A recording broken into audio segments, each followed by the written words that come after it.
Hello everyone, this is Shubham and welcome to your API tutorial. I know I've been late to start API automation related stuff and related tutorial, but it's gonna be a worthwhile. I'll make sure of that.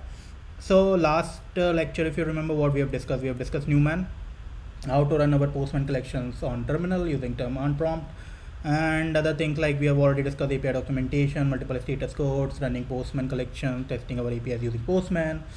So now let's not delay too much and start with REST API automation. So for the setup, it's going to be very easy. I hope you people have already done Selenium related stuff and Java. So if not, I'll tell you Java. Install Java from your Chrome, any browser, and set up the system variable. You can find it on anywhere in Google. Go to advanced settings of your system and set up the path of whether you want to set on system path, whether you want to set for your current user ID path. Any path you can set your Java related environment variable. Then you can go download an IDE of your choice. It can be Eclipse, it can be IntelliJ IDE, or any other you're comfortable with. I have opened Eclipse. Next thing, you need to create a Maven project. So for the Maven project, if you are aware of pom.xml having all the dependencies stored, similar to packet.json with the node related platform. Suppose you want to install Cypress, you're going to go ahead and npm install -save-dev Cypress. The dependencies of Cypress are going to get installed in packet.json. Similarly, if you're going to work with suppose TestNG JUnit related testing framework, or Selenium related library, or REST assured related library, that you need to have it in your pom.xml. Now when you created Maven project, your pom.xml will be looking like this, and this pom.xml everything will be there. But still, I have already pasted, but I am gonna go ahead and show you. If your Java is less than 9 version, you're gonna have these three dependencies for REST assured need to be pasted in your pom.xml. Otherwise, Java greater than 9 or equal to 9, you will be having this one. You can have it on from Google. I have it on from Google itself. Now now I am gonna go ahead with Java application. I'm gonna test it with Java application. If you're gonna go with any testing framework, which is gonna be TestNG or JUnit, you can directly go to your Eclipse, click on help, check for Eclipse Marketplace, and it requires a good network connection. So what it does, it is gonna directly search for any tool you wanna install. Like suppose I wanna install with TestNG framework, I'm gonna write TestNG, rather click on go or press enter. You'll find TestNG installation. You can do it from over here in Eclipse. Just click on install. TestNG will be installed in your system. Though I am going with for testing framework, if people want to use annotations like @test, @before test, @after test, you can have your JUnit related unit testing framework or TestNG framework. Right now, let's not delay too much. I know I'm speaking a lot. I'm speaking a little bit faster, but we needed to cover a lot of things. Like we need to revise a lot of things.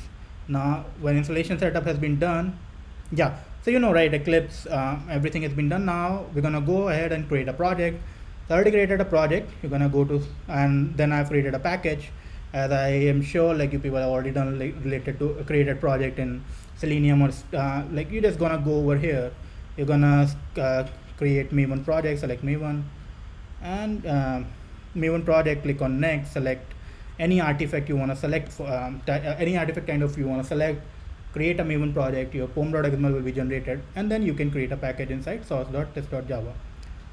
Right here, I'm gonna create a class file, Java class file, because I'm gonna go with Java application. I'll say sample REST, give it a name as sample REST. It's gonna get created. Very first thing, Java starts with main, right? Public static void main, string, array, any kind of array, right? It should be in caps. So I guess this I don't need to tell you guys, right? Because everybody has done Java. Otherwise, still I'll tell you. Public is gonna be your access modifier. It can be public, private, protected, anything. Static is gonna be keyword. Very used for memory management. You can create method. You can create a static keyword, a static variable, a static block. What's gonna be a return type? It can be integer, string, anything. Main is gonna be method where Java start execution from. Now, major thing, given, when, and then keyword. You have heard it somewhere, right? In Cypress related tutorial, you must have heard it, or Cucumber related tutorial must have heard it. We work with Cucumber, given, when, and then keyword. The similar given, when, and then keyword, you're gonna use it REST assured over here, which is given gonna have your suppose HTTP method or your base URI and related stuff. When can have your multiple instances, or suppose any kind of token that needed to be used. Then it's gonna have your status code needs to be validated, or your body needs to be validated, right?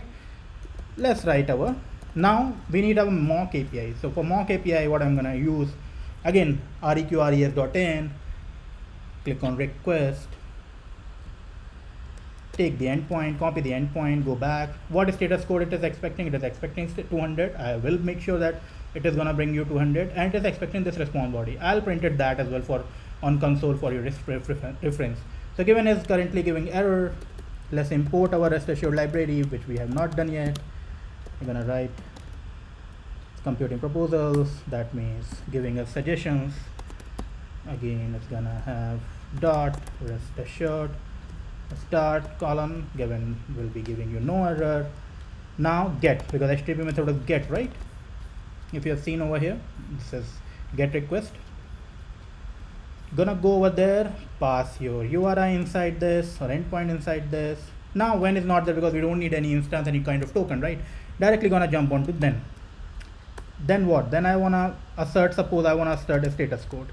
It is expecting status code 200, right, in integer. Our test case will pass, but you will not see a inch on console because you have not printed anything, right? Even if we have not printed any system.out.println method, right? I'll run it using Java. Let's run it as Java application. And yeah, so I'll have to open the console. Gonna go to show view, gonna click on console. So it's running right now, but whenever it's gonna get passed, you won't see any logs. You won't see what of the response has been generated because you have not printed anything, right? So to print that, there is something else. That is also I'll be gonna see. So first let it run because my network connection might be slow. That is why it is taking this much time to hit that server. Let it complete and let me show you that. See, test case been passed. There is no error, but there is no log. You cannot see anything. How would you believe me that whether whatever I have done is right or wrong, right? Let's go to this, say log, this, all is gonna print each and everything with your timestamp to the place you have executed, to response body that has been generated, your artifact ID if it has been there or not, your any token that has been used or not. Everything you will be seeing where you'll be seeing on console. Believe me, I'll show you. So what is the use of it? So that is why if you're gonna so you see right over here, there are like